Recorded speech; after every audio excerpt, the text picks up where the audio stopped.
Past 6, new data from TVNZ shows there are almost 28,000 less jobs in June compared to the year before. And the employment website Seek says job advertisements have fallen for a second month in a row. So it's more important than ever to have a CV that stands out. Cultivate co-founder Tony Pownall is here to teach us some tips. Morena, Tony. Morena.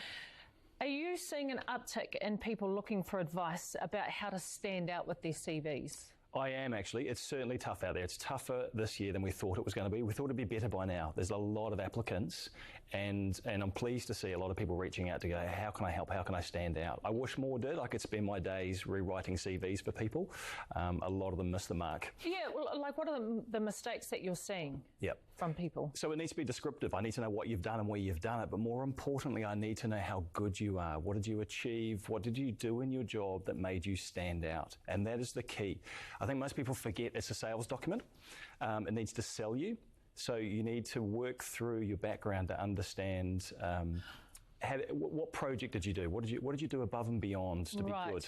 So rather than just listing the jobs that you've done, there should be a bit more information in there. Absolutely. Let's focus a little bit less on the duties and responsibilities. I probably know what you did based on the role title, and let's focus more on achievements.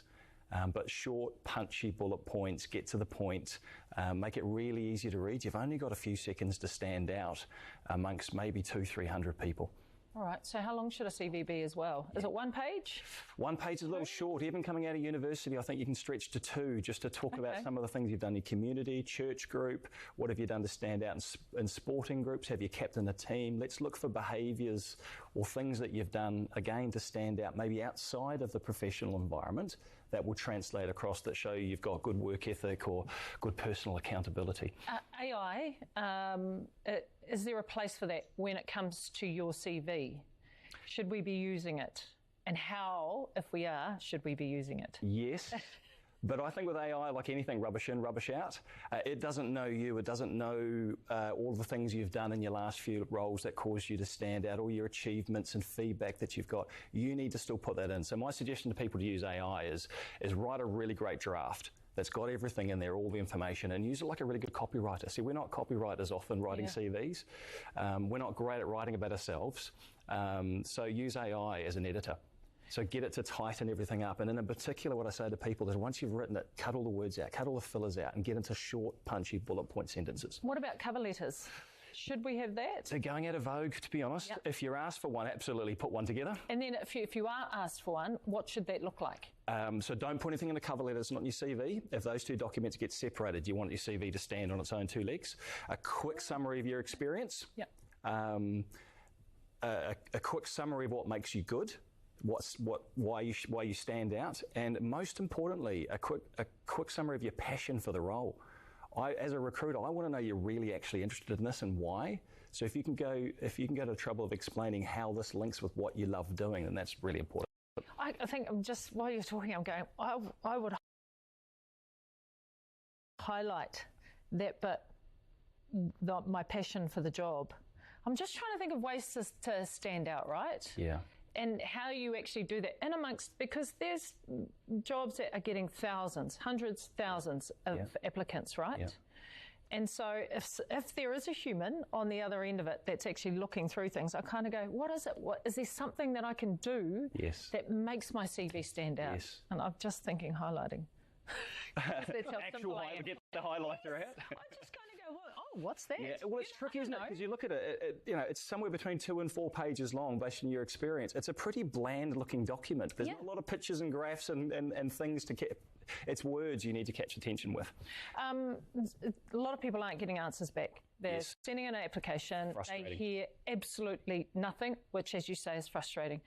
Should we be following up, whether that's with a phone call, a follow-up email? What do you do? Or just accept that, okay, I haven't heard, that's it, move on? Yeah, it is frustrating. I think a lot of companies aren't set up with the tools and expertise to work through 600 or 700 CVs quickly and effectively. So people get ghosted, unfortunately. I don't think it's always someone's intention. I would follow up, absolutely. but follow up after you send your CV through. Give them 2 or 3 days to actually get a chance to read it. Yeah. And then a phone call if the number's there, or if you can track it down, an email, something again, just reiterating your passion and interest for the role. Let's lead in with that. Show that you're really excited. I definitely think, anecdotally, I think there's a correlation between people that track me down and give me a call and say, look, I saw it, I just wanted to check in. I know others have, but I'm really excited about this. And I'm sure there's a link between those people that do that and those that go through, because you're on the phone already, right? Oh, let me bring your CV up. Let's have a look while we're talking. Yeah. Well, if you do get to a point where you get an interview, should you take a hard copy of your CV along with you? Well, you'd hope the interviewer has their own copy, and it could be on a laptop these days. But look, bring notes along. Bring your CV if it helps in the moment to jog your memory of what you've done and what you've achieved. So use it as speaking notes. I don't think normally you'd need to provide it to the interviewer, but certainly bring something along that helps you prepare and work through everything you need to get across. There's a feeling from people that when they send in their CVs, and again, if there's been hundreds of applications that have been put forward, that it's not actually a human on the other side that's checking it, and that it's done through AI, and that there's keywords that are put in, whether that gets you to the next stage or puts you out. Is that happening? Is that your experience? Yeah, look, it is creeping in a little more. I certainly read all the CVs I get. I know my team do too, but with large volume roles, when you're getting thousands of applicants, I know the screening tools now that will look for keywords based on the criteria, or if they like the keywords, direct you through to a pre-recorded video interview, which will actually be judged by an algorithm. Yeah. So it is a scary process, yeah. Absolutely.